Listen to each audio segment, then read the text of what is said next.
ফাঁসির প্রান্তর থেকে 260 বছর পরে হলো নতুন করে এই দেশের মানুষ আবার ডাকবে, আবার প্রতিবাদ করবে।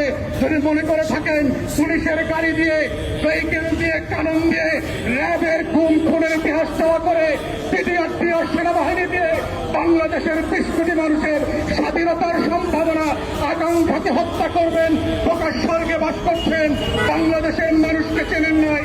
তারা নতুন করে যখন চাকবে আওয়ামী লীগের